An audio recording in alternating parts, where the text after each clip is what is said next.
Hello students, welcome back to my channel. I myself, Engineer Avinash Mishra, your favorite Evan sir. Okay. In the last lecture, we have completed the types of relation. Is it clear? So we completed equivalence relation, partial order relation, and total order relation. Clear? I have given some idea about total order relation also. Clear?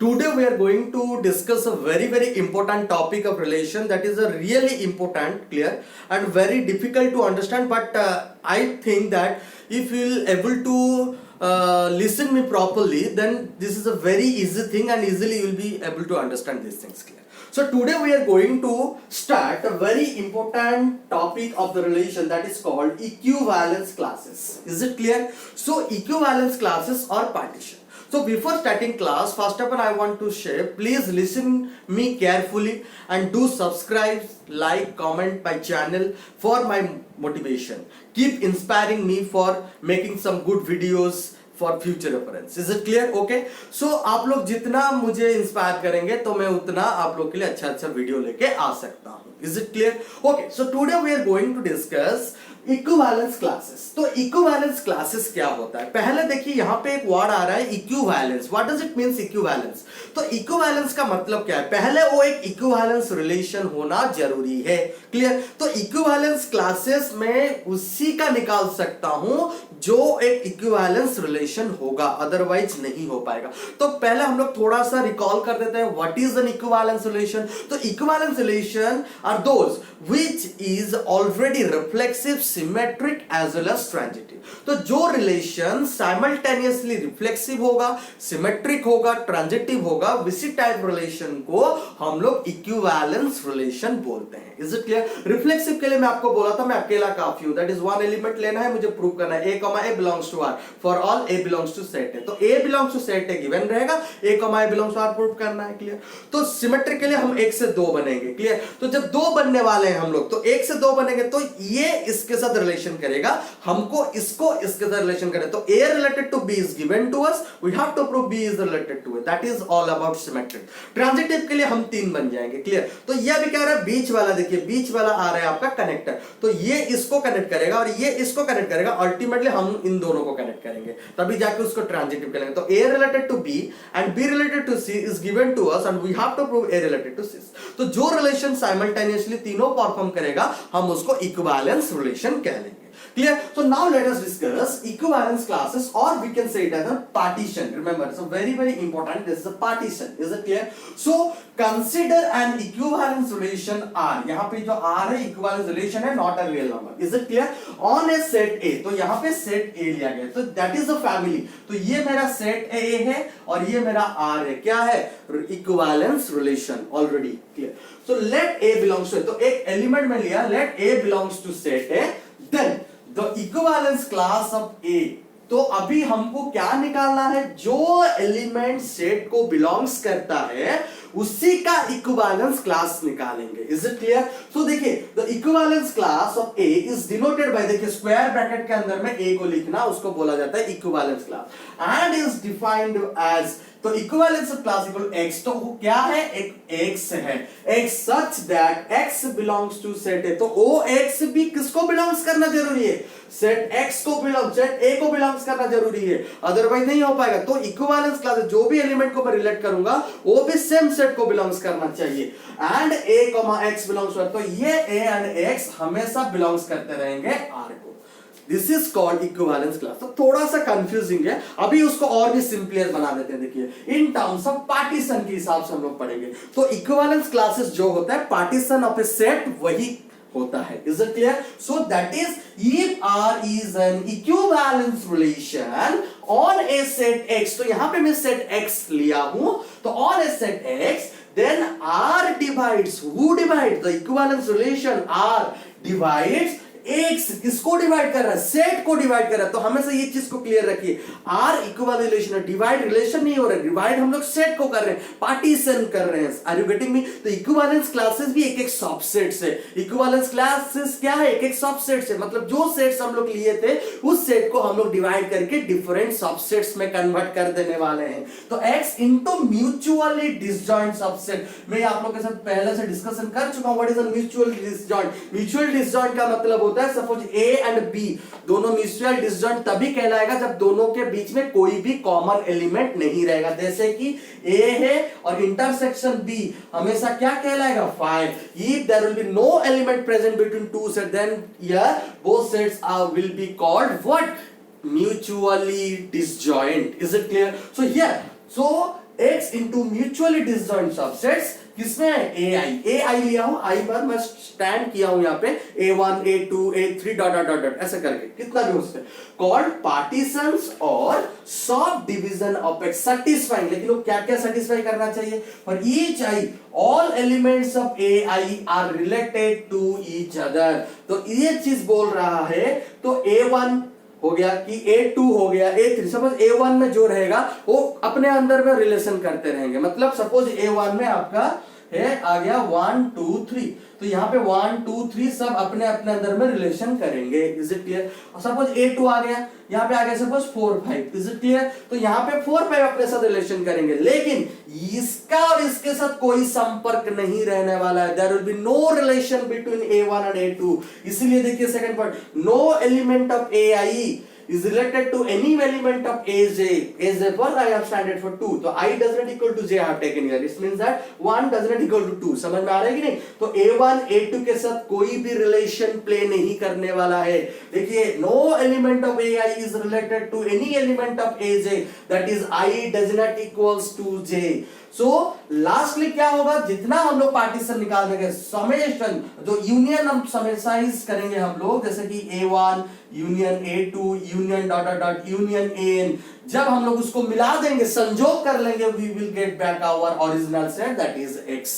तो A1 union A2 जब हम लोग मिला देंगे, we will get our original set X। और हमेशा याद रखना, AI इंटरसेक्शन AJ 5 मतलब A1 इंटरसेक्शन A2 5 होगा, A1 इंटरसेक्शन A3 5 होगा, तो सब 5 होगा। तो कोई भी सेट का किसी सेट के साथ रिलेशन नहीं रहने वाला, सबका सभी सेट क्या रहेंगे, म्यूचुअली डिसजॉइंट रहने वाले हैं। ये चीज को माइंड में रख लीजिए। तो पहले पार्टीशन का मतलब होता है, ये चीज याद रखिए, पार्टीशन समझिए। सपोज आपका घर है, सपोज आपका घर है, सपोज मैं यहां पे दिखा रहा हूं, आप लोग देखिए, सपोज ये आपका घर का रूम है, मैं इस घर को पार्टीशन करना चाहता हूं। तो ये जो घर है मेरा फैमिली है, तो मेरा सेट है, सपोज ए है, आर यू गेटिंग मी? ठीक है, तो मैं इसको सपोज 4 पार्ट में पार्टीशन कर दिया। देखिए 4 पार्ट में पार्टीशन कर दिया। Is it clear? तो यहां पे ये हुआ पहला पार्टीशन, ये हुआ मेरा दूसरा पार्टीशन, ये मेरा तीसरा पार्टीशन, ये मेरा चौथा पार्टीशन। Is it clear? तो यहां पे देखिए, the partition of 1 will relate with partition of 1, not relate with 2 3 and 4। partition of 2 will relate with partition of 2 only, not 1 3 4। इस चीज को याद में रख लीजिए। तो 1 रूम में जो जो चीज है वो 1 रूम को बिलोंग्स करता है, 2 3 4 को नहीं बिलोंग्स करता है। और जब भी हम लोग 1 और 2 के बीच में क्या करेंगे, कॉमन एलिमेंट लेने के लिए कोशिश करेंगे, we will get what 5। तो 1 में जो एलिमेंट प्रेजेंट है 2 में वो एलिमेंट प्रेजेंट नहीं हो सकता। तो 1 इंटरसेक्शन तो देखिए दिस इज, तो तभी जाके मैं इसको प्रॉपर पार्टीशन कह सकता हूं, which is very very important. देखिए ना, अपने हिसाब से हमेशा always you think it practically, हमेशा प्रैक्टिकली सोचिए ना। हम लोग प्रैक्टिकली घर में रहते हैं, उसको मैं 4 भाग में डिवाइड कर दिया, उस रूम का इस रूम के साथ क्या संपर्क, कुछ नहीं है, उस रूम का इस रूम के साथ क्या संपर्क, कुछ संपर्क नहीं है। Are you getting me? Clear? तो अच्छे से आप लोग को समझ में आ गया होगा व्हाट इज पार्टीशन। और जो इक्विवेलेंस क्लासेस होता है वही पार्टीशन ही कहलाता है। मतलब पहले वो एक इक्विवेलेंस रिलेशन होगा, तभी जाके इक्विवेलेंस क्लासेस पॉसिबल है। और ये चीज आप याद रखिए। तो अभी नंबर ऑफ इक्विवेलेंस क्लासेस का अगर हम लोग निकालेंगे तो each equal to number of partitions. तो जितना नंबर ऑफ इक्विवेलेंस क्लासेस होगा तो उतना नंबर ऑफ इक्विवेलेंस रिलेशन। तो देखिए जो पार्टीशन है, तो जितना पार्टीशन निकालूंगा, सपोज A1 निकाला, A2 निकाला, ये भी जो प्ले करेंगे सब एक एक इक्विवेलेंस रिलेशन कहलाएंगे, सब एक एक इक्विवेलेंस रिलेशन कहलाएंगे। तो number of equivalence relation is equal to number of partition. हम लोग इसको बाद में भी थोड़ा एग्जांपल देकर मैं डिस्कशन करूंगा। First of all you note down the notes थोड़ा लिख दीजिए by pausing the video, notes लिख दीजिए thoroughly। Hope you all have noted the notes। Is it clear? So let's start one example। Clear? So let A equal to 1 2 3 4 5. Is it clear? And I have taken here one relation R 1 1 2 2 3 3 4 4 5 5 1 2 2 1 4 5 5. So first of all we have to check it, is it a equivalence relation or not? Clear? So let's take it. देखिए पहले reflexive करने के लिए each diagonal element, diagonal must be present. देखिए 1 1 2 2 3 3 4 4 5 5 सारे हैं तो it's reflexive. तो डायगोनल तो रहेगा ही, नॉन डायगोनल मस्ट भी पेयर में रहना चाहिए फॉर सिमेट्रिक. दैट इज देखिए 1 2 2 1 है, 4 5 5 4 डेफिनेटली है. क्लियर? तो ये तो रह सकता है. अभी क्या 3 में रहेगा 1 2 2 1 2 is connecting 1 1 is there, not an issue. 4 5 5 4 5 is connecting 4 4 is there. So it's a transitive also. So we can say this is an equivalence relation. तो ये क्या है? ये एक इक्विवेलेंस रिलेशन कहलाएगा. Are you getting me? Clear? तो अगर ये एक इक्विवेलेंस रिलेशन है तो पार्टीशन इज पॉसिबल. तो अभी पार्टीशन हम किसको करेंगे? सेट ए को करने वाले हैं पार्टीशन. ये चीज को आप मार्क करिए. देखिए partition is very very important. Equivalence classes से हमेशा क्वेश्चन आपका बोर्ड एग्जाम में पूछता है, एंट्रेंस में पूछता है. तो be careful about this topic. Clear? Okay, तो अच्छे से समझिए चीज को. तो ए 1 2 3 4 5. तो अभी इक्विवेलेंस क्लासेस में आप लोगों को क्या बोला था? एक एलिमेंट सेट को बिलोंग्स कर रहा है, सपोज 1 बिलोंग्स कर रहा है तो मैं 1 का निकालूंगा इक्विवेलेंस क्लासेस. तो 1 किस किस के साथ रिलेशन कर रहा है वही जाके रहेगा. और हमेशा याद रखिए जिसका आप इक्विवेलेंस क्लासेस रख रहे हैं, निकाल रहे हैं, वो खुद अपने साथ रहने वाला है. देखिए मेरा खुद का घर, मैं तो खुद में रहूंगा ना, मैं कैसे अगर में जाके रह सकता हूं? Is that possible? Not possible. Clear? तो सिंपली 1. तो देखिए 1 रिलेशन कर रहा है. देखिए 1 और देखिए 1 किसके साथ रिलेशन कर रहा है? Yes, 1 is related with 2. Very good. तो 1 2. आर यू गेटिंग मी? 1 2 है क्या? देखिए 1 1 1 2. I have taken here 1 is related to. ये था मेरा a, ये मेरा x. Are you getting me? और मुझे x को कलेक्ट करके लाना है. क्या था मेरा a? इक्विवेलेंस ऑफ a क्या था? x such that x must be belongs to a and a comma x belongs to r. ये तो था मेरा equivalence relation. Is it clear? तो उसी हिसाब से देखिए वही x को फाइंड करके निकालना है. अभी देखिए 2 का निकालूंगा. ईच एंड एवरी एलिमेंट का मैं ले रहा हूं. 2 का ले रहा हूं तो 2 तो खुद रहेगा ही, 2 रहेगा. और देखिए 2 1 है तो 2 1 रहेगा. तो आप बोलोगे सर ये दोनों क्या अभी इक्वल तो हो गया? आप लोग बोले थे कि इंटरसेक्शन 5 आने वाला है. तो इसमें क्या होगा ना, ये वाला और पार्टीशन नहीं कहलाएगा. समझ में आ रही है कि नहीं? ये और पार्टीशन नहीं कहलाएगा. इन दोनों में से हमको एक ही लेना है. तो that will be considered as one partition. Is it clear? अभी देखिए 3 का निकाल रहा हूं मैं. तो 3 का देखिए सिर्फ 3 है और कुछ नहीं. तो 3 रहा मेरा. अभी मैं 4 का निकाल रहा हूं. देखिए 4 का क्या है? 4 एक है और 5 एक है. देखिए 4 4 रिलेट कर रहे हैं और एक 4 5 रिलेट कर रहा है. अभी मैं 5 का निकालने जा रहा हूं. 5 का क्या है? देखिए वो खुद के साथ कर रहा है और 4 के साथ कर रहा है. देखिए इन दोनों में से अभी मुझे एक को लेना है, 2 को नहीं ले सकता. तो अभी मेरा जब पार्टीशन होने वाला है तो I have got 3 partitions here. तो I got 3 partition. Partition 1, partition 2, partition 3. तो मेरा पहला पार्टीशन क्या है? 1 2. This is my one partition. Is it clear? Another partition क्या है? 3 है. Are you getting me? Another partition क्या है? 4 है मेरा. 5 4 और मैं लिखता हूं 4 5, कोई भी एक ले सकता हूं. Clear? This is my partition. Remember. तो अभी देखिए P1 इंटरसेक्शन P2 क्या आ रहा है? 5 आ रहा है कि नहीं आ रहा है? अभी देखिए P1 इंटरसेक्शन P3 देखिए वो भी 5 आ रहा है कि नहीं आ रहा है? Yes, this is 5. P2 intersection P3 देखिए 5 आ रहा है कि नहीं आ रहा है? देखिए सब म्यूचुअली डिसजॉइंट हो रहा है. सो अभी देखिए P1 intersection P2 intersection P3 देखिए वो भी 5 आ रहा है. तो देखिए पूरा म्यूचुअली डिसजॉइंट. और अभी तीनों को मिला दीजिए. देखिए P1 union P2 union P3, you are getting what? 1 2 3 4 5. Again your set A is backed. Is it clear? So this is a proper partitionized of this equivalence relation. तो यहाँ पे क्या हो रहा है ना, तो ये भी इसको लेके जो हम लोग करेंगे वो भी इक्विवेलेंस रिलेशन कहलाएगा. इसको लेके भी जो करेंगे वो भी इक्विवेलेंस रिलेशन होगा. इसको भी लेके जो करेंगे वो इक्विवेलेंस रिलेशन ही हो सकता है. Are you getting me? Clear? तो इस हिसाब से देखिए तो आपको पता कैसे चलेगा? This is very very important. देखिए अभी सपोज आपको दिया रहेगा some of the partitions are given. Suppose partitions आपको गिवन है. सपोज आपको पार्टीशन दे दिया है, 2 पार्टीशन दिया है, एक 1 2 दिया है और एक दिया है 3 पार्टीशन. ये 2 पार्टीशन दिया. This is your P1, this is your P2. तो आपको पूछेगा फाइंड आउट द रिलेशन. वो रिलेशन निकालिए जिसमें से ये पार्टीशन निकाले. तो आपको क्या करना है ना, सेम चीज को सेम चीज के साथ क्रॉस प्रोडक्ट निकाल देना है. Are you getting me? Clear? You will be getting the partition. इन दोनों को क्रॉस कर देंगे. 1 1 1 2 2 1 2 2.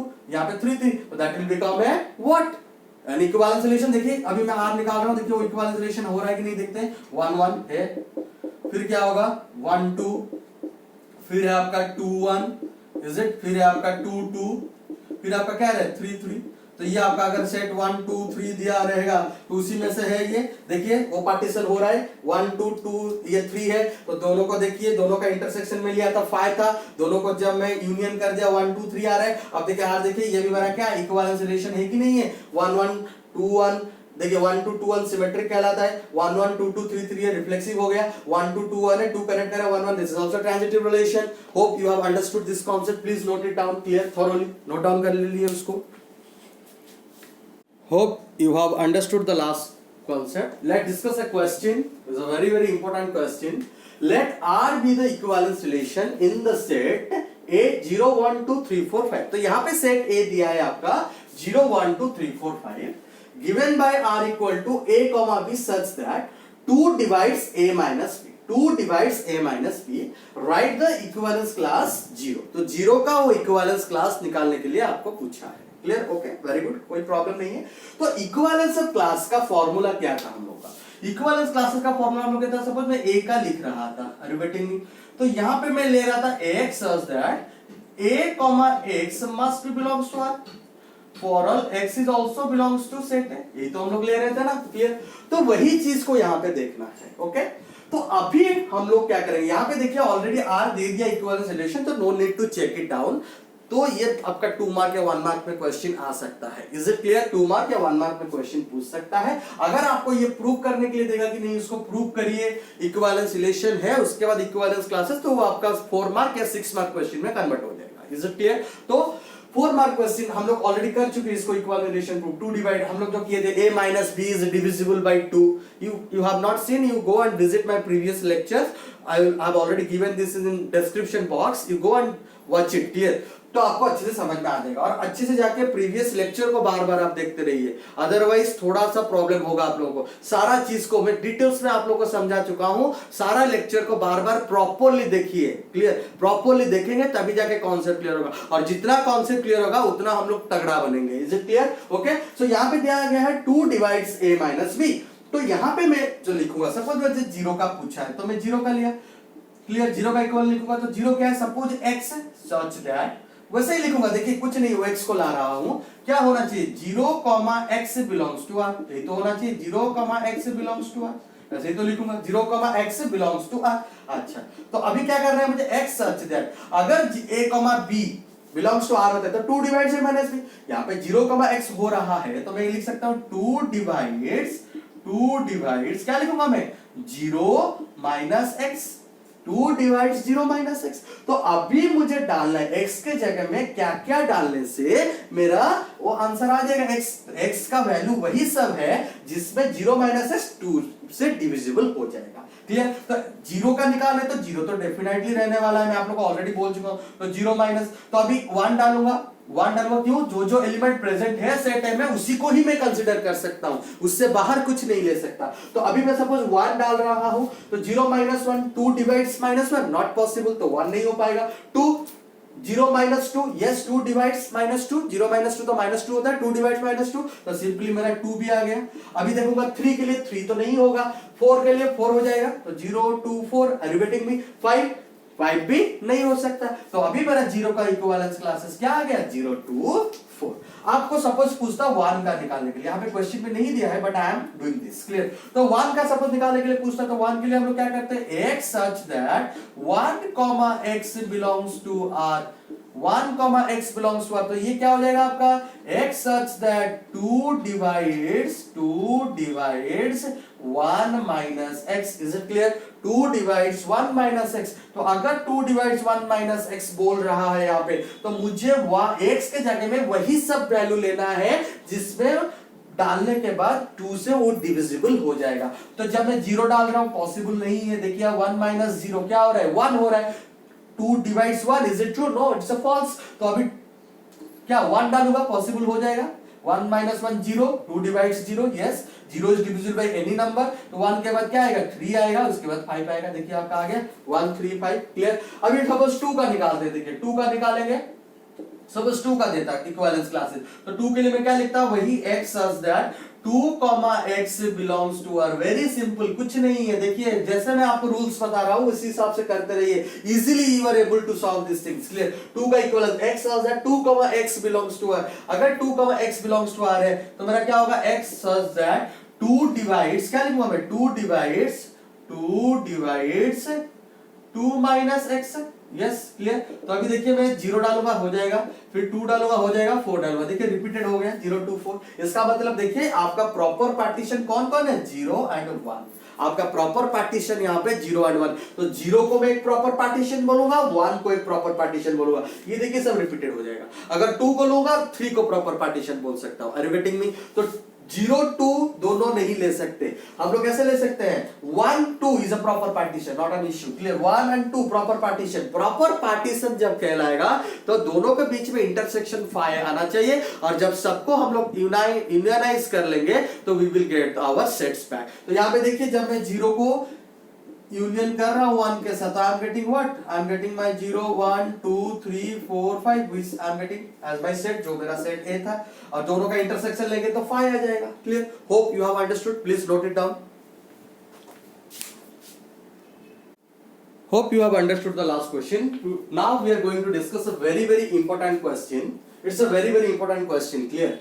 Mark it carefully. Let a equals to 1 2 3 dot dot dot up to n. Clear? So set is given 1 to n and R with the relation in A cross A. ये चीज आप समझ लीजिए। वो पहले वाला क्वेश्चन में सब कैसे देता था, R is a relation in on A देता था। R is a relation on A मतलब R सबसेट होता था A क्रॉस A का।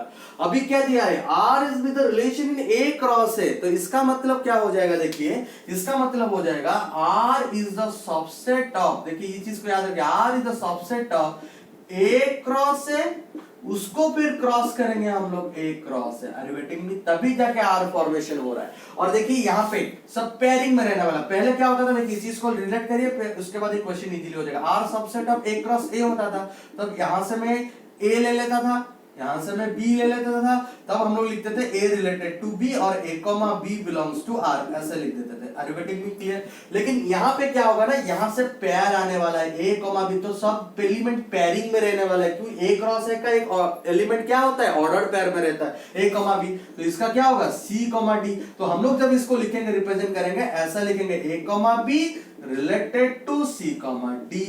Are you getting me? A, B related to C, D। तो जब रिफ्लेक्सिव के लिए हम लोग प्रूव करेंगे, ये चीज को आप समझ लीजिए पहले। तो रिफ्लेक्सिव के लिए मुझे कितना चाहिए, 1, एक ही काफी है। तो एक के लिए यहाँ पे ऑर्डर पेयर एक ही लेना पड़ेगा, तो मुझे सिर्फ A, B related to A, B prove करना पड़ेगा। समझ में आ रहा है कि नहीं? अगर मैं A, B related to A, B prove करता हूं तभी जाके मैं इसको रिफ्लेक्सिव कह सकता हूं।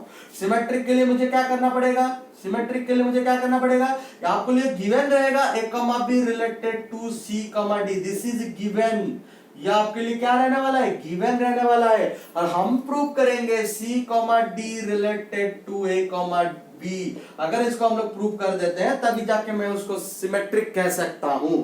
और ट्रांजिटिव के लिए आपको 3 ऑर्डर पेयर लेना पड़ेगा। 3 ऑर्डर पेयर लेंगे तो A, B related to C, D and C, D is the connector. देखिए रिलेटेड टू क्या ले लेंगे, E, F, और कुछ एक ऑर्डर पे ले लीजिए ना। क्या अभी क्या करना है, अभी मुझे प्रूव करना है A, B related to E, F। अगर मैं इसको प्रूव कर देता हूं तभी जाके मैं ट्रांजिटिव कह सकता हूं। अगर वो ट्रांजिटिव प्रूव हो जाएगा तो रिफ्लेक्सिव, सिमेट्रिक, ट्रांजिटिव हो जाएगा, तब हम लोग उसको इक्विवेलेंस रिलेशन कह सकते हैं। Is it clear? तो लेट्स स्टार्ट द क्वेश्चन। उसको क्वेश्चन सॉल्व करना शुरू करते हैं हम लोग। अभी देखिए अभी कैसे उसको करना है। होप यू हैव अंडरस्टूड को कैसे करना है सब चीज को। तो पहले आप क्वेश्चन के हिसाब से यहाँ पे दिया है R with relation in A cross है defined by A, B related to C, D। कब होगा, if A plus D equal to B plus C। मतलब देखिए ये इसके साथ रिलेशन क्या है, इसका फर्स्ट एलिमेंट उसका लास्ट एलिमेंट, इसका सेकंड उसका फर्स्ट के साथ अगर इक्वल हो रहा है, ये चीज को आप याद रखिए। A plus D is equal to B plus C for all A, B, C, D belongs to A cross A. Prove that R is an equivalent solution and also obtain the equivalence class 2, वहां पे क्या पूछा था, सिर्फ 2 का पूछा था, सिर्फ 5 का पूछा था, क्यों, सिंगल एलिमेंट में होता था। यहाँ पे ऑर्डर पेयर में, इसलिए ऑर्डर पेयर का इक्विवेलेंस क्लासेस पूछा है। That is the difference, nothing is there. Clear? तो सिंपली आप अभी अगर इसको हम लोग प्रूव करने के लिए जाएंगे, लेट्स स्टार्ट। तो पहले आप लोग गिवन करके लिख देंगे, गिवन सेट ए लिख देंगे। इसको यही क्वेश्चन को मैं लिखना चाहूँ तो कैसे कर सकते हैं आप, गिवन कर देंगे, given A equal to this one and R with the relation in A cross है defined by A comma B related C comma D if A plus। तो यहाँ तक पूरा लिख देंगे आप लोग, क्लियर। तो पूरा यहाँ पे लिख देंगे, तो इसको और लिखने का जरूरत नहीं है, ये चीज को आप लिख देंगे, क्लियर। इतना आपको गिवन में रखना पड़ेगा, रिवेटिंग में क्लियर, इतना आपको रखना पड़ेगा, क्लियर। इतना लिख देने के बाद यहाँ पे फिर आप लोग लिख दें टी, तो यहाँ पे R is relation A cross है, तो R is the subset of A cross A cross of A cross A। Is it clear? तो अभी हम लोग को देखना है, क्लियर, रिफ्लेक्सिव के लिए जब प्रूव करेंगे तो व्हाट रिफ्लेक्सिव सेज, ऑलरेडी मैं आप लोग के साथ डिस्कशन कर चुका हूं। रिफ्लेक्सिव बोलता है तो A रिलेटेड टू A होना चाहिए, मतलब सिंगल एलिमेंट जब होता था, क्लियर। यहाँ पे ऑर्डर पेयर है तो A comma B related to A comma B होगा। तो अभी देखिए यहाँ पे थोड़ा सा रॉफ वर्क करेंगे, यहाँ पे साइड पे हमेशा इस सब चीज को करने के लिए रॉफ वर्क करेंगे, तभी इजीली ये समझ में आ जाएगा। तो रॉफ वर्क, तो यहाँ पे हमको प्रूव करना है A comma B related to A comma B। Question में क्या दिया है देखिए, इसका फर्स्ट उसका लास्ट, तो इसका फर्स्ट उसका लास्ट लिख दिया मैंने, इसका सेकंड उसका फर्स्ट, तो ये हो गया। तो यहां से आ रहा है A plus B is equal to B plus A। Is it a true relation or not? Because we know that addition is commutative, तो we can write it over here easily. तो हम लोग लिख देंगे पहले let A comma B belongs to A cross A, इसको तो लेना पड़ेगा पहले ना, such that तो लिखेंगे we know that A plus B is equal to B plus A। क्यों? रिफ्लेक्सिव हम लोग कैसे प्रूव करते थे, हम लोग पहले रिफ्लेक्सिव वाला वीडियो जाके आप देख सकते हैं, नहीं तो इक्विवेलेंस रिलेशन का वीडियो देख सकते हैं, वहां पे lots of question I have solved, अच्छे से आप पूरा उसको कॉन्सेप्ट क्लियर हो जाएगा। मुद्दा ढूंढना था हम लोग, यहाँ पे मुद्दा क्या है, A plus D equal to B plus, तो यहाँ पे आ रहा है A plus B equal to B plus है, तो उसको में लिखना पड़ेगा। तो अगर A प्लस बी, क्यों ये रिजल्ट लिखना पड़ेगा, because we know that addition is commutative, addition is commutative, are you getting me clear, which is very very important। तो addition क्या है आपका, commutative है, क्लियर। तो addition is commutative, तो अगर addition मेरा commutative हो जाता है तो मैं अभी इजीली लिख दूंगा A comma B related to A comma B। तो मेरा यहाँ पे क्या हो गया, R रिफ्लेक्सिव हो गया, तो मैं लिख दूंगा R is reflexive on किसके ऊपर में, किसके ऊपर में, A क्रॉस A के ऊपर में है, समझ में आ रहा है कि नहीं? तो R is reflexive on A cross A। Hope you have understood the reflexive, please note down। Let's see for the symmetry। तो सिमेट्रिक के लिए हमको दो एलिमेंट चाहिए, let A comma B comma C comma D, दो order पे ले लिया मैंने एज यूजुअल, तो belongs to A cross A such that, ये पहला गिवन रहेगा, ये इसके साथ रिलेशन कर रहा है, तो A comma B related to C comma D। तो अगर A comma B related to C comma D होता है तो A plus D equal to B plus हो जाएगा, जो मैं लिख दिया हूं ऑलरेडी।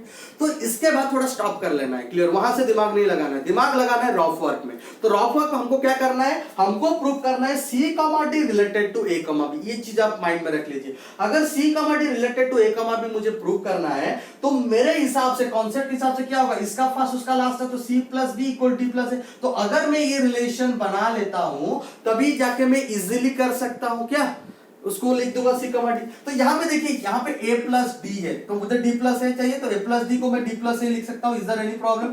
B प्लस C को मैं C प्लस B लिख सकता हूँ, बिकॉज यहाँ पे लिख देंगे एडिशन इज कम्यूटेटिव, ये सब लिखना पड़ेगा आपको, otherwise you will not get mark, clear. So addition is commutative. अभी हमको मालूम है if A equal to B then B is also equal to A, तो हम उसको भी चेंज कर देते हैं, तो C plus B is equals to D plus A। Are you getting? यहाँ पे लिख देते हैं if X equal to Y then y must be equal to x। is it clear? okay, तो उसी रिजल्ट के साथ हो गया, तो ये अगर आ गया तो वही तो मुझे चाहिए था, तो मैं क्या लिख दिया, C comma D related to A comma B।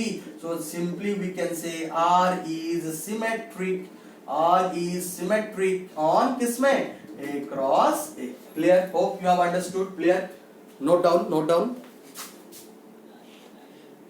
okay, let's move for the transitive। what transitive says us, तो ट्रांजिटिव के लिए मुझे तीन एलिमेंट चाहिए था, तो मैं I have taken let A comma B C comma D E comma, तो तीन ऑर्डर पेयर लूंगा यहाँ पे, A B C D E F belongs to A cross A। तो देखिए हमेशा चीज है कि वहां पे एलिमेंट लेते थे, यहाँ पे हम लोग ऑर्डर पेयर लेने वाले, क्लियर। तो A comma B C comma D E comma F belongs to A cross A such that, तो यहाँ पे क्या लिखूंगा, 1 रिलेटेड टू 2, तो A comma B related to C comma D, ये मेरा क्या है, ये मेरा 1 है, ये मेरा 2 है, ये मेरा 3 है, तो I have to connect it 1 related to 2 and 2 related to 3, तो उसी हिसाब से मुझे करना है। Are you getting me clear? तो मैं कर दिया, तो इसी हिसाब से मैं लिख दिया A plus D equal to B plus and C plus D plus. तो अभी आप यहीं पे स्टॉप कर लेना, you go to the raw form, clear. तो रॉ फॉर्म में हमको क्या चाहिए, A plus B related to E comma F, ये बनाना है। तो अगर मेरा होगा तो मुझे ये अगर रिलेशन में प्रूव कर देता हूं then easily I can write over here. तो यहां पे देखिए A plus F equal B plus, तो अभी ये दो इक्वेशन को लेके मैं क्या करने से मेरा A plus F equal to B plus P आ जाएगा, उसको देखना है, क्लियर। ओके, तो देखिए अगर मैं दोनों को ऐड कर देता हूं, मल्टीप्लाई करने से तो कभी नहीं होगा। सपोज मैं दोनों को ऐड कर देता हूं, ऑन एडिंग 1 एंड 2, अगर मैं दोनों को ऐड करता हूं on adding 1 and 2 we get, देखिए a plus D C plus F, दोनों साइड में हम लोग ऐड कर दिए c plus F equal to b plus C plus D plus E. अगर मैं ऐड कर दिया तो देखिए यहाँ पे D C C D cancel, तो a plus F equal to b plus E आ गया, वही तो मुझे चाहिए था। तो देखिए आ गया, तो a comma b related to e comma, तो r is the transitive on a cross a, easily you can prove it, clear. Okay, hope you have understood, please note it down, you have completed. तो देखिए उसके बाद आपको लिख देना hence R being reflexive, symmetric and transitive, so R is an equivalence solution, clear. After then आपको equivalence classes निकालने के लिए बोला था 2,5 का। एज इज जल्दी से देखिए, आप मैं 2 का निकाल रहा था, तो मैं क्या कर रहा था, यहाँ पे 2 को निकाल रहा था तो सिंपली मैं x लेता था और मैं लिखता था 2 इज रिलेटेड टू x, ऐसा लिखता था कि नहीं, 2, x बिलोंग्स टू r। तो ये चीज वहीं पे देखिए 2, पे ऑर्डर्ड पेयर है तो वो भी रिलेट करेगा एक ऑर्डर्ड पेयर को, क्योंकि इसका एलिमेंट ऑर्डर्ड पेयर ही है। समझ में आ रहा है कि नहीं? तो सिंपल 2,5 तो x, 5 तो 2,5 रिलेटेड टू x, 5। तो ये अगर x, y क्या क्या हो सकता है, जब ये अगर होगा तो 2 plus Y equal to 5 plus X, तो जब 2 plus Y equal to 5 plus X satisfy कर लेगा तभी जाके हम लोग इसको बोल सकते हैं वही सब इसका होने वाला है। Is it clear? तो अभी हम लोग देखना है तो कौन कौन सा एलिमेंट लेंगे, सेट ए का ही एलिमेंट ले सकते हैं। x, y both belongs to set A and that's why x, y belongs to a cross a। Is it clear? तो अभी मैं सपोज x के जगह में 1 डालता हूं, सपोज मैं x के जगह में 1 डाला तो y मेरा क्या आने वाला है, देखिए 5 प्लस 1 6, मेरा क्या है 5 प्लस 1 डाला तो इस तरफ क्या डालूंगा 2 प्लस 4 डालने वाला, तो अगर ये 1 है तो क्या होने वाला है 4 हो जाएगा एडिटिंग। फिर मैं 2 डाला तो 5 आएगा, देखिए 2 5 पे निकाल रहा तो 2 5 आएगा ही, क्लियर। अभी देखिए मैं 3 डालूंगा तो यहाँ पे मैं सपोज 5 प्लस 3 डाल रहा हूं तो यहाँ पे क्या लिखूंगा 2 प्लस 6 लिखूंगा तभी जाके इक्वल होगा, तो 3 6, फिर लिखूंगा मैं 4 7, फिर क्या आने वाला है 5 8, फिर लिखूंगा 6 9, फिर लिखूंगा 7 10। Not possible because 10 is not there. 10 है क्या, सेट ए में 10 है ही नहीं है, तो इसको हम लोग नहीं लिख सकते, तो we have to stop over here. तो इक्विवेलेंस क्लासेस ऑफ 2,5 ये आ जाएगा 1 4 2 5 3 6 4 7 5 8 एंड 6 9। सपोज यहाँ पे 2 5 नहीं देके देता आपको 3 5 का निकालने के लिए और 3 6 का निकालने के लिए आपको देता, तो आप लोग क्या करते हैं 3 6 का जब निकालते, यहाँ पे नहीं दिया है क्वेश्चन में, मैं पूछ रहा हूँ, सपोज दे देता तो उसको कैसे करते 3,6 सपोज x, y जैसे लिखते हैं, सो दैट क्या लिखते हैं हम लोग 3,6 related to x, y। Is it clear? तो अभी क्या हो जाता है x, y such that तो 3 plus y equal to 6 plus x, तो 3 plus y equal to 6 plus x, ये जब सेटिस्फाई करेगा तब होगा। तो उसी हिसाब से हम लोग क्या लिख सकते हैं, x के जगह मैं 1 लूंगा तो 6 plus 1 7 चाहिए, तो y की जगह में 4 आ जाएगा, तो 1,4। Is it clear? फिर मैं 2 लूंगा तो मेरा क्या आने वाला है, देखिए 6 plus 2 एडिटिंग में, देखिए यहाँ पे अगर मैं ले रहा हूँ 3 6 का निकाल रहा हूँ, यहाँ पे देखिए 3 plus y कितना आ रहा है, यहाँ पे 3 plus y equal to 6 plus X है आपका, तो 3 प्लस वाई है यहाँ पे, तो 3 6 देखिए दोनों में है, कोई दिक्कत नहीं है, तो 1,4 आ गया, 2,5 फिर से आएगा, फिर देखते हैं आपको क्या होगा 3,6 फिर से आ जाएगा, देखिए 6 3 9 3 6 9, देखिए पूरा रिपीटेड हो रहा है 3 6 4 7, फिर क्या आएगा 5 8, फिर आ रहा 6 9, देखिए दोनों का रिपीट होगा तो दोनों का सेम चीज ही होने वाला है एडिटिंग। तो 2,5 का इक्विवेलेंस क्लासेस जो है 3,6 का वही आएगा, कभी भी ओवरलैप नहीं करेगा, अगर होगा तो पूरा इक्वल हो जाएगा। इसके कारण हम लोग दोनों से एक को ले सकते हैं और कुछ दे सकते हैं। 1,5 देता तो 1,5 का हम लोग निकालते उसी हिसाब से 1,5 का होता तो 1 plus Y equal to 6 plus 5 plus X, तो उस हिसाब से निकाल के आप लोग कर सकते हैं। You can do it, hope you have understood, please note it down. Okay, let's discuss a very very important point, बहुत ही इंपॉर्टेंट पॉइंट है, इसको अच्छे से देखिए। If R and S are two equivalence relation on a set, तो यहाँ पे दो रिलेशन दिया है, एक R है एक S है, दोनों equivalence relation है, then R intersection is also an equivalence relation on A। तो R इंटरसेक्शन मतलब दोनों का जब इंटरसेक्शन लेंगे, कॉमन एलिमेंट निकालेंगे, तो डेफिनेटली वो क्या होने वाला है, वो एक इक्विवेलेंट सॉल्यूशन होगा। तो लेट्स प्रूव इट। तो पहले देखिए R is a subset of A cross and A is a subset से, तो R intersection is also a subset of A cross से हो जाएगा, बिकॉज़ एंड ऑपरेटर इंटरसेक्शन दिला देगा, तो R इंटरसेक्शन इज आल्सो एक रिलेशन होने। तो let's prove for the reflexivity. तो रिफ्लेक्सिव ऑपरेशन प्रूव करने के लिए हमको क्या चाहिए, एक ही एलिमेंट चाहिए, तो let A belongs to set है, let A belongs to set है। तो यहां पे अगर let A belongs to set है तो हम लोग लिख सकते हैं वी नो या सच दैट, हम लोग कैसे भी करके लिख सकते हैं, क्यों यहाँ पे R एंड S क्या है, दोनों इक्वल रिलेशन है, such that A belongs to R and A is also belongs to S। क्यों होगा, बिकॉज R एंड S क्या है, यहाँ पे इक्विवेलेंस रिलेशन है। अगर R एंड S दोनों इक्विवेलेंस रिलेशन है तो R and S are reflexive, so R and S are reflexive. Are you getting me, is it clear? तो ये डेफिनेटली रिफ्लेक्सिव कहलाएगा। तो अगर ये चीज होता है, देखिए ये एंड ऑपरेटर क्या हो जाएगा अभी, तो A बिलोंग्स टू क्या कर लिख सकता हूं मैं, R intersection S। Is it clear? तो हम लोग A belongs to A लिए थे और A belongs to R intersection आ गया, तो हम लोग क्या करेंगे, so we can say that R intersection S is also a reflexive relation, is also a reflexive relation on A. Is it clear? Okay. So let's move for the symmetric. तो symmetric करने के लिए हमको क्या चाहिए, देखिए symmetric के लिए हम लोग देखते हैं symmetric।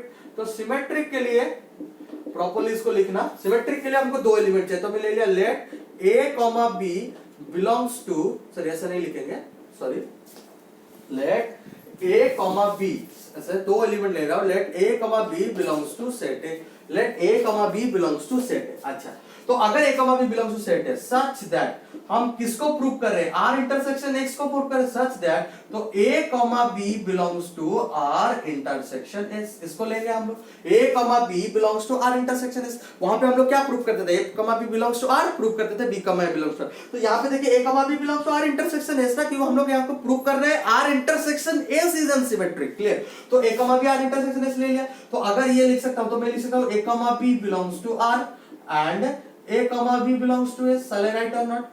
Okay, after writing this one देखिए A, B अगर belongs to R है तो B, A belongs to R हो जाएगा, क्यों, R is symmetric and B, A is also belongs to S, ये हो जाएगा, क्यों यहाँ पे लिख देंगे both R and S are symmetric, both R and S are symmetric, both R and S are symmetric, ये तो symmetric डेफिनेटली होगा, क्लियर? तो अभी अगर मैं लिखता हूं तो B, A हो गया, तो B, तो हम लोग लिख देंगे B, A belongs to R intersection S। तो अभी क्या हो जाएगा आपका B, A belongs to R intersection S लिखने के बाद तो ये क्या होगा, देखिए A, B लिए थे, B, A आ गया, तो हम लोग लिख देंगे R intersection S is symmetric on it। Hope you have understood, please note it down। Let's discuss for the transitive relation। transitive के लिए आपको तीन एलिमेंट चाहिए, let A, B, C belongs to set A। तो set A को तीन belongs हो गया, तो हम लोग को मालूम है 1 related to 2 and 2 related to 3, clear? तो हमको प्रूव करना पड़ेगा 1 2 3। तो देखिए सच दैट, तो मैं R इंटरसेक्शन S को प्रूव कर रहे हैं तो हम लोग उसको लेना पड़ेगा A, B बिलोंग्स टू, देखिए वहां पे हम लोग R को इक्विवेलेंस प्रूव करते थे इसलिए R को लेते थे, यहाँ पे हम लोग R इंटरसेक्शन S को प्रूव कर रहे हैं, that's why we are taking R intersection S। तो A, B belongs to R intersection S and B, C belongs to R intersection S। हमको प्रूव करना है क्या, A, C belongs to R intersection S। तो अगर वो चीज हो जाता है, देखिए इसको मैं ओपन कर दिया by the property of sets A, B belongs to R and A, B belongs to S and तो रहा B, C belongs to R, B, C belongs to S। अभी क्या हो जाएगा, देखिए A, B belongs to R था यहाँ पे, B, C belongs to R, देखिए बीच में ऐड है डिस्ट्रीब्यूटिव प्रॉपर्टी, तो डाल दिया हम लोग डिस्ट्रीब्यूटिव, आप यहाँ पे लिख सकते हैं bye distributive property, bye distributive law, bye distributive law के हिसाब से डिस्ट्रीब्यूट हो गया। देखिए A, B को एक साथ में ले आया, R वाला को एक साथ ले आया, S वाला को ले आया, देखिए A, B belongs to R and B, C belongs to R। हमको क्या मालूम है, R is transitive, तो definitely A, C belongs to R, A, B belongs to S, B, C belongs to S। हमको मालूम है S is transitive, क्यों, equivalence है मतलब ट्रांजिटिव है, तो A, C belongs to S हो गया, तो A, C belongs to R intersection S, so R intersection is a transitive on A। तो लास्ट पे लिख देंगे hence R intersection is a reflexive, symmetric as well as transitive, so it is an equivalence relation। Please note it down। The next notes, that is if R and S are two equivalent solution on a set A, then R union X is not necessarily an equivalence relation.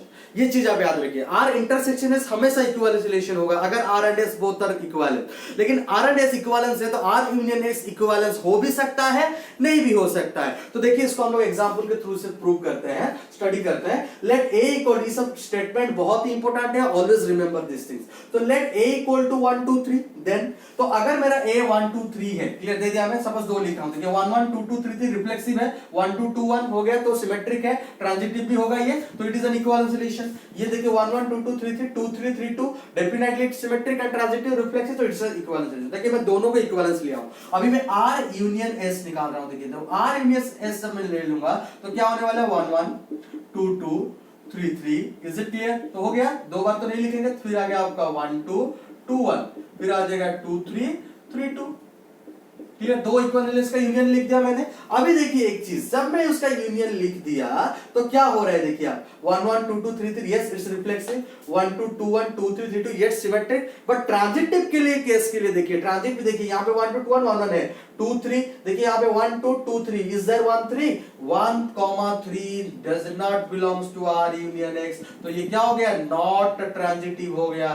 तो not transitive मतलब क्या हो गया, not an equivalence relation. तो ये कभी भी equivalence relation नहीं कहला सकता. लेकिन अगर इंस्टेड में यहाँ पे S के जगह में थोड़ा सा रिकॉल करके यहाँ पे मैं डाल देता 1 3 एंड 3 1, इज इट क्लियर? तो यहाँ पे आपका 2 3 3 2 के जगह में आपका आ जाता सपोज 1 3 3 1. देखिए 1 3 3 1, तो 1 1 2 2 3 3 reflexive, 1 2 2 1 1 3 3 1 symmetric, 1 2 2 1 1 1 is there, yes 1 3 3 1 1 1 is there, तो इट्स ट्रांजिटिव हो रहा है. देखिए यहाँ पे R यूनियन S क्या हो गया, आपका इक्विवेलेंस रिलेशन हो गया कि नहीं हो गया. तो इसीलिए हम लोग इस स्टेटमेंट को जजमेंट देंगे, is not necessarily N equivalence relation. हो भी सकता है, नहीं भी हो सकता है, प्लीज रिमेंबर इट. देखिए अगर R इंटरसेक्शन S निकालता हम लोग, क्या होता है 1 1 2 2 3 3 1 1 2 2, तो इट इज एन क्या होता है, identity relation which is always What? An equivalence relation. R intersection है. तो इंटरसेक्शन हमेशा होगा, इन दोनों को में भी देखिए हमेशा होगा, लेकिन यूनियन हो सकता है, नहीं भी हो सकता है. Please note it down. Let's discuss another important note, that is if R is an equivalence relation on a set A, then R inverse is also an equivalence relation on A. तो ये बोल रहा है अगर R एक equivalence relation है तो उसका इनवर्स R इनवर्स भी डेफिनेटली एक इक्विवेलेंस रिलेशन कहलाएगा.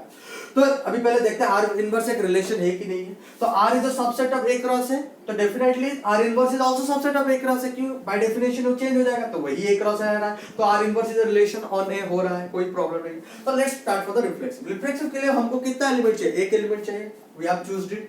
Let A belongs to set है. तो अगर A belongs to set है होगा तो definitely A comma A belongs to R, because R is reflexive already given. क्यों? R इक्विवेलेंस रिलेशन दिया है ना, R इक्विवेलेंस दिया है मतलब वो रिफ्लेक्सिव भी है, सिमेट्रिक भी है, ट्रांजिटिव भी है. तो A comma A belongs to R, तो R is reflexive. तो अगर ये तो by definition of inverse, inverse का डेफिनेशन क्या बोलता है, अगर A comma B belongs to R है तो इनवर्स क्या हो जाएगा, B comma A belongs to R inverse हो जाएगा. तो अभी ये था कुछ भी लिखो, इनवर्स को बिलोंग्स करेगा कि नहीं होगा. तो simply R inverse is also reflexive. Let's move for the symmetric.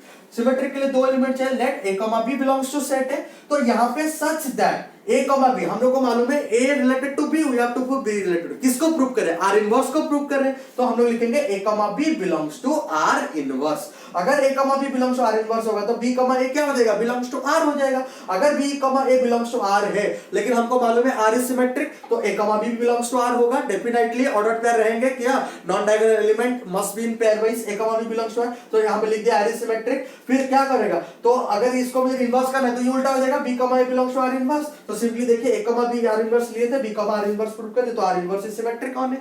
Let's move for the transitive. Let A B C belongs to set A such that, तो क्या होगा 1 2 related to the R inverse, 2 3 related to the R inverse, तो A B B C. तो अभी क्या हो गया, उसको हम चेंज कर दिया by the definition of R inverse. हम लोग लिख सकते हैं बाय डेफिनेशन कॉन्सेप्ट के हिसाब से हम लोग इसको लिख रहे हैं. तो B comma A belongs to R, C comma B belongs to R. तो अभी मैं क्या कर रहा हूं, देखो मुझे कनेक्टिंग कर रहा है, ट्रांजिटिव कर रहा हूं, तो R इज ट्रांजिटिव आल्सो. तो कनेक्टर यहाँ पे कौन है, कनेक्टर देखिए B है. तो मैं अगर इसको पहले, अगर A and B and A both same है, तो मैं इसको ऐसे लिख रहा था, इसको उल्टा कर दिया, C comma B belongs to R, B comma, तो देखिए B कनेक्टर हो गया, तो मुझे मिल गया C comma A belongs to है because are is transitive.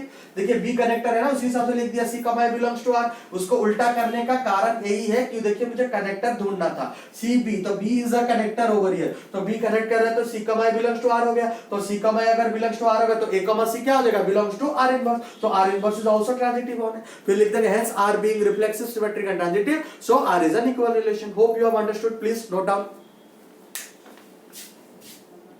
You have understood all the concept what we discussed so far.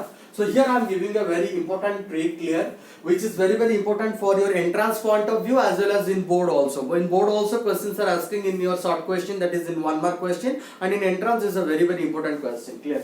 So always you have to ask to find out the number of equivalent solution, clear. To find the total number of equivalent solution on a set. So number of equivalent solution is equals to number of distinct partition. So जितना partition हम लोग निकाल पाएंगे उतना ही number of equivalent solution होता है। Suppose यहाँ पे देखिए a इक्वल टू 1,2 दिया है और आपको पूछ लेगा कि find the total number of equivalent solution, तो आप कैसे निकालोगे इक्विवेलेंट? तो simply we have to find out the number of distinct partition. तो यहाँ पे पार्टीशन कितना हो सकता है? एक पार्टीशन आपका हो सकता है क्या 1,2, this is one type of partition, is it clear? नहीं तो और एक पार्टीशन क्या हो सकता है आपका 1 और एक हो जाएगा 2। देखिए ये एक सिंगल पार्टीशन हो सकता है, ये सिंगल। तो मैं आप लोगों को बोला था इक्विवेलेंट रिलेशन निकालने के लिए उसी को फिर इसमें क्रॉस कर देंगे, उसको हम लोग इसके साथ क्रॉस कर देंगे, इसको इसके साथ क्रॉस कर देंगे, इसके साथ क्रॉस कर देंगे, आर यू गेटिंग मी? तो हम लोग को पूरा मिल जाएगा ना इक्विवेलेंट रिलेशन। देखिए तो टोटल इक्विवेलेंट रिलेशन आपको कितना मिल रहा है, देखिए 1 एंड 2, तो you will be getting 2 equivalent relation. तो यहाँ पे 2 पार्टीशन हो रहा है, देखिए ये एक पार्टीशन है और ये एक पार्टीशन है। तो यहाँ पे क्या हो रहा है, 2-2 करके ले रहे हैं। यहाँ पे क्या कर रहे हैं, देखिए यहाँ पे पूरा एक साथ ले लिया एलिमेंट को, समझ में आ रहा है कि नहीं? तो इसको कैलकुलेशन कैसे करना है, तो यहाँ पे अगर मेरा नंबर ऑफ एलिमेंट 2 है, n इक्वल टू 2 है, तो टोटल नंबर ऑफ रिलेशन आ रहा है कितना, तो total number of equal relation आ रहा है 2 आ रहा है, नंबर ऑफ डिस्टिंक्ट पार्टीशन भी 2 आ रहा है, क्लियर? अगर मेरा एक ही एलिमेंट होता, a इक्वल टू 1 में ही होता, a इक्वल टू 1 में ही होता, तो यहाँ पे मेरा n क्या है, मेरा 1 है, तो नंबर ऑफ इक्वल रिलेशन भी क्या होगा, वही 1 ही होने वाला है। पार्टीशन एक ही पार्टीशन निकलने वाला है, तो इसका मतलब नंबर इक्विवेलेंस 1 ही होने वाला है। तो सपोज मेरा 3 रहेगा, लेट a इक्वल टू 1 2 3, यहाँ पे है 1 2 3, तो यहाँ पे कैसे हो सकता है, देखो 3 एलिमेंट एक को लेकर हम लोग कर सकते हैं, तो ये हो जाएगा एक वाला 1 2 3 एक साथ हम लोग ले लिए, नहीं तो 2-2 करके लेंगे, एक 1 रहेगा 2 3 रह सकता है।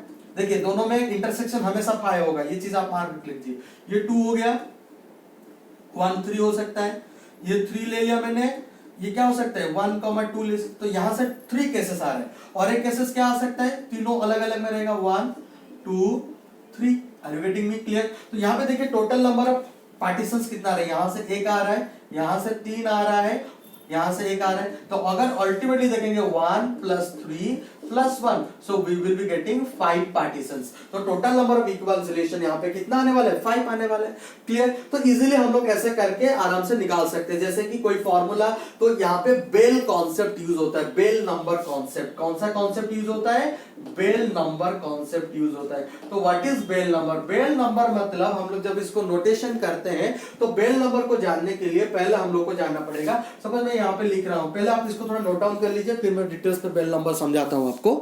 Noted everything, let's discuss the Bell number concept, clear? So always remember Bell of 0 is equals to 1, Bell of 0 मतलब nothing is there, तो एक possibilities है partition का, सिर्फ वो nothing is there, तो that's a one partition, clear? Okay? So Bell of 1 is equal to 1, clear? Bell of 1 अभी जो मैं आपको देखा एक एलिमेंट रहेगा तो एक ही partition बन सकता है। Bell number क्या दिलाता है ना, partition दिलाता है। Bell of n, this is a Bell of n, तो सिंपली इसको हम लोग बोलते हैं Bell of N, Bell of N, clear? So Bell of N, N क्या होता है, N is the number of element present in the set, N is the number of element present. तो यहाँ पे क्या होगा देखिए, तो बेल ऑफ एन का मैं फॉर्मूला लिखा हूं, summation of k equal to 1 to n s of n comma k, तो वही सब चीज को हम लोग को पार्टीशन करके लेना पड़ेगा। तो total number of partition of n element into k subsets, तो k सबसेट्स के हिसाब से। तो अभी देखिए मेरा जब n इक्वल टू 2 था, सेट में ले लिया, सपोज a, जैसे मैं आपको 1,2 का भी दिखाया था, अभी a, b लिया हूं। a, b मतलब क्या होता है, अभी मैं क्या करूंगा, जब k इक्वल टू 1 टू कितना एलिमेंट मेरे पास अवेलेबल है 2 है, तो s ऑफ 2 कमा के, तो मैं ले सकता हूं s ऑफ 2 कमा 1 प्लस s ऑफ 2 कमा 2, तो 2 क्या आएगी, n तो फिक्स है, k अभी एक ही सेट को सबसेट बनाऊंगा, नहीं तो 2 सबसेट बना सकता हूं, हाईएस्ट उससे तो ज्यादा नहीं बना सकता, अल्टीमेटली मेरे पास 2 ही एलिमेंट है, तो एक सबसेट बना सकता हूं, नहीं तो 2 सबसेट बना सकता हूं। जब s ऑफ 2 कमा 1 लिया तो दोनों आ जाएगा, a कमा b जब मैं आप लोग को दिखाया था, ये बन सकता है, नहीं तो ये एक बन सकता है, नहीं तो ये एक बन सकता है, आर यू गेटिंग मी? अगर मैं सिंगल सिंगल ले रहा हूं, आर यू गेटिंग मी, तो ये पार्टीशन हो सकता है, ये एक पार्टीशन हो सकता है। तो सिंपली देखिए 2 को लिया मैं सबसेट बना के, तो ये एक चांसेस आया, ये भी एक चांसेस आया, तो अल्टीमेटली मेरा 1 + 1 क्या आ गया, 2 आ गया। अभी n = 3 में देखिए जब मैं a b c ले रहा हूं, are you getting me clear? तो 3 1 3 2 3 3 3 1, तो मैं तीनों को एक साथ ले लिया, एक ही पार्टीशन है मेरा, एक ही सबसेट बना सकता हूं। जैसे मैं आप लोगों को लिया था a b c, ये मेरा एक था पार्टीशन, a b c ले सकता हूं।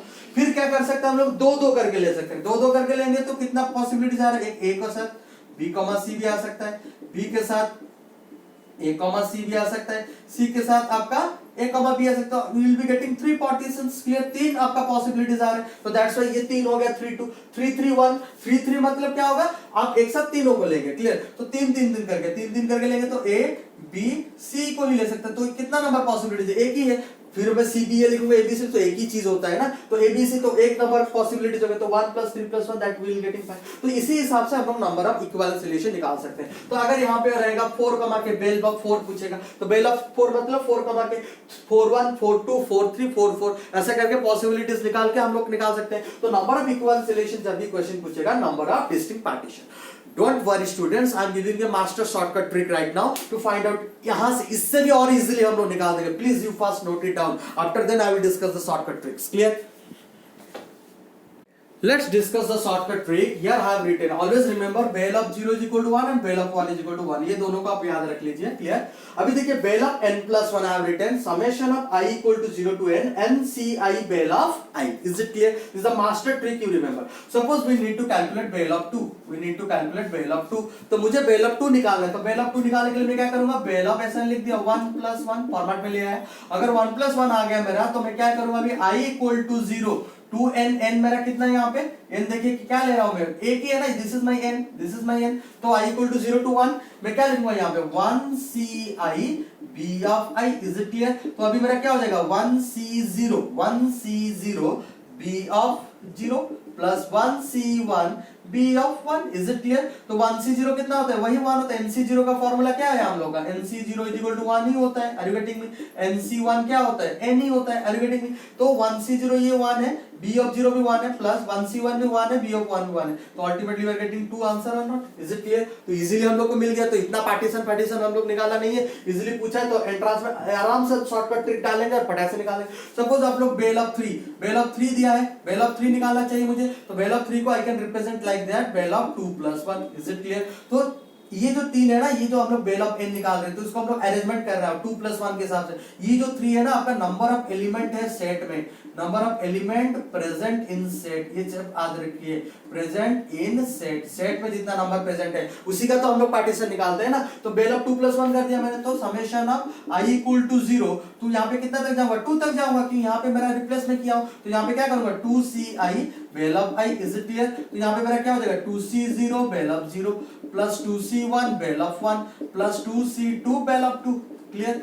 So we know that 2C0 मेरा कितना है answer, 2C0 that is always 1 bell of 0 1 plus 2C1 कितना है आपका, 2C1 is 2 into bell of 1 1 plus 2C2 is what 1 into bell of 2 कितना है, बेल ऑफ 2 अभी हम लोग निकाले थे, बेल ऑफ 2 कितना है 2 है, तो सिंपली वी गॉट 1 + 2 + 2 2 + 4 5 आगे आराम से निकाल दिया इजीली। तो बेल ऑफ 3 हम लोग का 5 नहीं आया था उस टाइम में। तो अगर आप उस मेथड में भी कर सकते हैं, इस मेथड में भी कर सकते हैं। बेल ऑफ 4 एलिमेंट होगा तो बेल ऑफ 4 निकालेगा, बेल ऑफ 3 आपका 5 है, तो यहाँ पे और एडेड हो जाएगा, I = 0 to 3 तक मूव करेगा, तो यहाँ पे 4 निकालेंगे तो ये 3 + 1 आ जाएगा, 5 निकालेंगे तो 4 + 1 आ जाएगा, 6 होगा तो 5 + 1। तो easily any number of partition you can find it. Hope you have understood each and every concept today what I discussed to you, clear? Hope you will definitely like the lecture what I did today, clear? So definitely you do subscribe, share and comment my channel। अगर आपको really class अच्छा लगता है तो definitely comment करिए, inspire करिए मुझे to do something better videos in future। Thank you very much for watching। Thank you, bye bye, love you all।